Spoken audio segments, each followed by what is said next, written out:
Hola mis queridos hermanos, vamos a continuar con nuestro estudio de Éxodo. Hoy vamos a hablar sobre algo muy importante, una incredulidad inconcebible. Éxodo 15, 22 al 18, 17.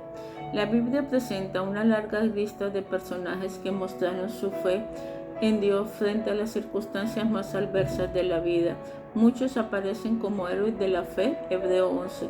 Su convicción llega a tal grado que llegaron a estar dispuestos a sacrificar a sus propios hijos y a reanudar a sus familias para ir a tierras extrañas en obediencia a Dios. Es importante notar que Israel como nación no tenía los requisitos indicados para ser incluida en dicha lista, a pesar de las abundantes evidencias de cuidado y de la protección de Dios. Ellos siguieron dudando y quejándose, mostrando una credulidad permanente a pesar de todo lo que Dios había hecho por ellos. Después de sacarlos de la esclavitud de Egipto, Dios, como el nuevo Señor del pueblo redimido, se reveló ante ellos para enseñarles las nuevas demandas que Él exigía. Se reveló de tres maneras. Primero, informalmente, por medio de sus experiencias en el viaje Sinaí 13 y 18, después se reveló por medio de la ley 19:24 y finalmente se revela a través del tabernáculo 25:40. En las primeras dos etapas del viaje, Israel había observado la dirección y protección de Dios. Esta obra divina les había ido convenciendo de que debían confiar en Jehová y someterse a su autoridad. Sin embargo, este efecto no duró mucho, ya que la tercera etapa del viaje, las nuevas pruebas, en lugar de sumentar su confianza en Dios, resultaban en mayores dudas y murmuración. A pesar de tanta evidencia de su cuidado y de protección, Israel todavía no confiaba en Dios. Todavía se quejaba en cada prueba en cuatro pruebas de fe. La primera prueba fue la falta de agua, 15, 22, 27. Después de cruzar el mar, se enfrentaron a la primer problema, la falta de agua. El pueblo llevaba 3 días viajando por el desierto sin agua. Las condiciones a las que está expuesta una persona que viaja en el desierto son críticas, comenzando por la deshidratación. El pueblo estaba cansado, débil por la falta de alimento apropiado y por supuesto por la falta de agua. Al final llegaron a un lugar donde podían abastecerse de agua. Este lugar se llamaba Mara, pero al tratar de saciar su sed, se dieron cuenta de que el agua que tenían frente a ellos era amarga. En vez de confiar en Dios, comenzaron a murmurar y a quejarse contra Moisés 15:24. Por medio de Moisés, Dios indicó una solución. Ordenó a Moisés que tomara cierto tipo de madera y lo lanzara al agua amarga. Cuando Moisés obedeció, el agua se endulció. Dios usó este incidente como una lección objetiva para enseñarle a Israel que si ellos le obedecían, Él sanaría todas sus enfermedades. 15:26. Este primer problema concluyó cuando Dios le concedió el descanso y abastecimiento en Elim con 12 fuentes capaces de proveer agua abundante. Dios le provee agua en abundancia. La segunda prueba, la falta de comida, 16:1-36. Pocos días después se presentaron otro problema, la falta de alimento. Dios usó esta prueba para que aprendieran a confiar en Él. Sin embargo, una vez de confiar en Dios, de nuevo se enojaron con Moisés al empezar a dudar, volvieron a murmurar y culparon a Moisés por todos los problemas que estaba sucediendo. 16:2-3. Dios prometió proveer pan del cielo, pero el pueblo tendría que manifestar su dependencia regocijando conforme a sus normas divinas. 16:4-5. La regla en cuanto al sábado demostraba que esta dieta especial provenía directamente de Dios. Durante 6 días a la semana solo podían recoger la porción de un día. Al acapar más, el resto se aguzanaba. 16, 14, 21. Sin embargo, para el séptimo día tenían que recoger una porción doble y guardarla, porque el día de reposo no había maná. 16, 22, 30. Siempre había algún rebelde que quería probar a Dios, ellos tuvieron que sufrir las consecuencias naturales de su desobediencia. Así que todas las semanas, mediante la provisión divina, el pueblo recordaba que era Dios quien le enviaba el sustento diario. De esta manera tuvieron la importancia de depender de Él y obedecerle. Además del maná que Dios provenía cada mañana, le dio carne para la primera noche, inició su provisión con codornices para la cena. De esta manera Dios suplió abundantemente sus necesidades alimentarias. Esta provisión divina servía para recordar durante los siguientes 40 años el cuidado de Dios, la importancia de confiar en Él y la necesidad de obedecer su palabra. Dios provee. Pensemos, ¿cuál era la diferencia del problema de Israel que lo hacía protestar y quejarse constantemente? ¿Acaso la evidencia del poder de Dios no era suficiente como para confiar totalmente en Él? Todavía hoy en día, muchos de nosotros a menudo confiamos totalmente en nuestro trabajo para cumplir nuestras necesidades sin tomar en cuenta a Dios. Si dependemos en el trabajo, tratamos de arreglarnos como podamos para solventar nuestro problema.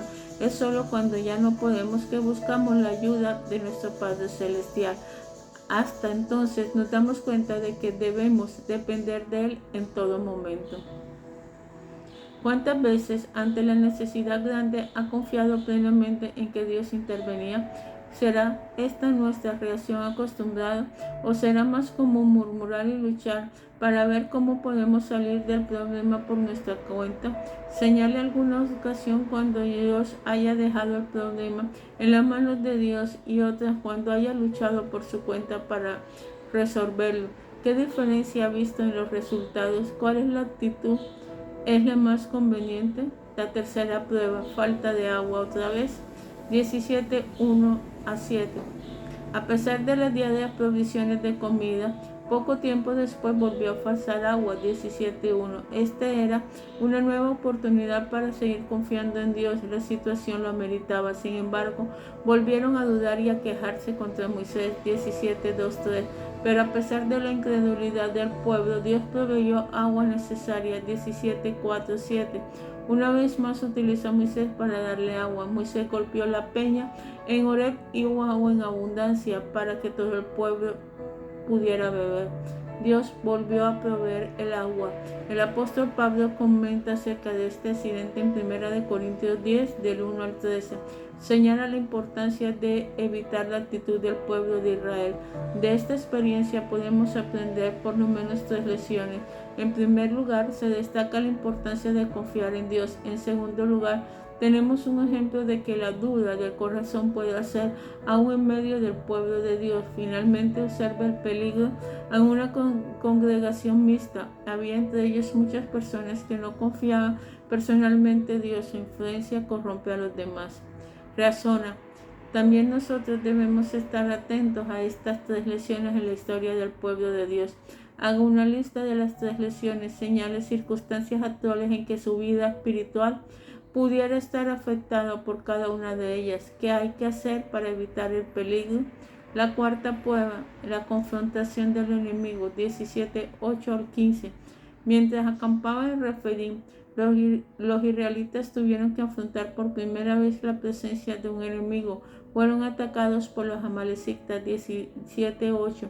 Para demostrar que Dios peleaba por ellos y que la victoria era suya, Moisés, Aarón y Hur subieron a la cumbre de un monte, mientras que Josué permaneció abajo con los hombres que peleaban. Dios pelea por Israel. Dios utilizó a Moisés para darle la victoria a Israel. Al someter a Moisés la vara de Dios en alto, Israel ganaba. Al bajar prevalecía Amalek. Por eso Aarón y Hur tuvieron que ayudar a Moisés a someter los brazos en alto. Fue necesario que Moisés se sentara sobre una roca para aguantar a esta posición. De esta manera, Dios demostró que la victoria era suya. 17:9-13. Dios ordena que la historia quede grabada.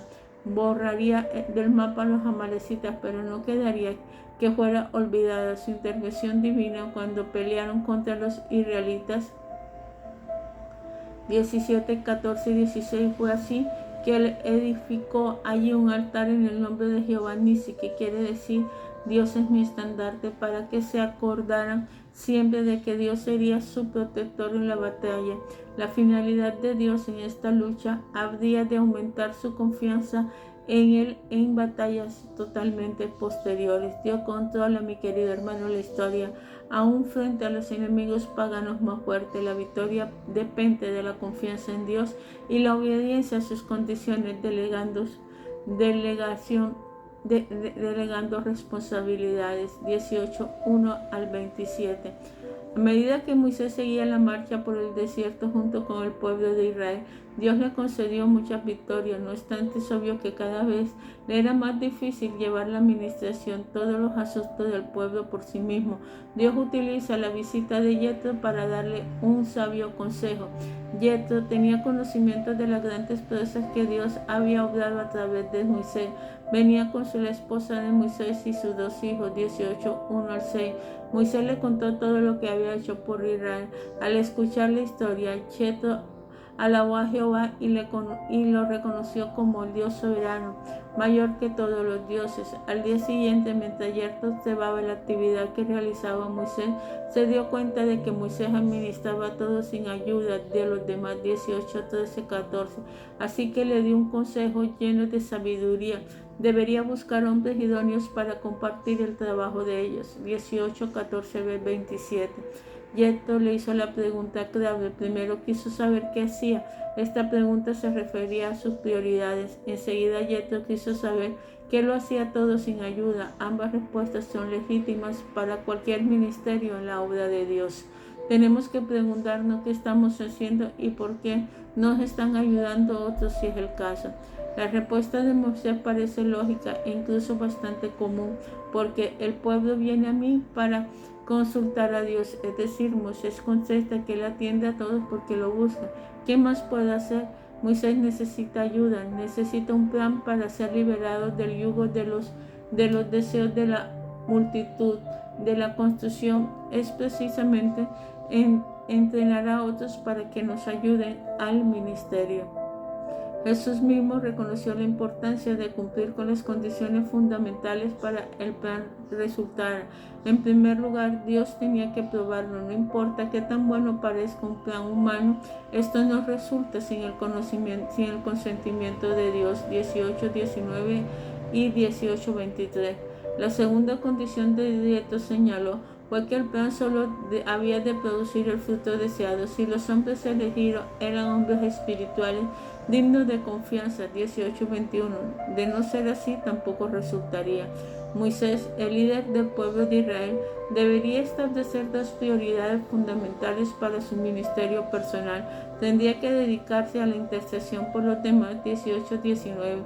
Además, debería capacitar a los discípulos elegidos. 18:20. Cuando se presentara un caso difícil para los otros, Moisés podía juzgarlo, así que ellos aprenderían de su ejemplo. El sistema administrativo resultó impresionante. Si se añade a estos líderes los 12 príncipes de cada tribu más los 60 ancianos, suponía que los jefes de 10 fueran responsables por 10 jefes de familia. Tenemos un plan de discipulado realista. Ningún líder puede responsabilizarse por enseñar a más de 12 personas. Desde los días de Moisés ya existía un plan de discipulado personal. Esto posibilitó el crecimiento espiritual de más de 2,5 millones de personas. Muchos líderes que se encuentran saturados de trabajo en la obra de Dios hoy podían aprovechar la lección. Dios nunca pidió que el líder espiritual llevara la carga sin ayuda. El líder espiritual tiene 2 prioridades fundamentales: intercesión, orar, capacitar y discipular. ¿Tienes alguna responsabilidad dentro de la iglesia? Vale la pena que consideres la pregunta de Yetro. ¿Qué estás haciendo? ¿Por qué lo estás haciendo solo? Dedica unos minutos para definir las prioridades que usted ha tenido en su ministerio. ¿Qué está haciendo para la obra de Dios? ¿Es usted víctima de muchos que lo hacían o controlan su trabajo de acuerdo a sus dones? Si no ha tenido ningún ministerio en la iglesia todavía, ¿cree que Dios desea que usted haga? ¿Está levantando a cabo su ministerio sola? ¿Quiere más? ¿Podría ayudarle en este ministerio? Anota por lo menos un nombre de alguien a quien puedes involucrar y capacitar. Empieza a orar por esta persona y busca oportunidades para involucrarla y capacitarla. ¿Habrá alguna otra implicación para su propio ministerio basada en el consejo de Jethro?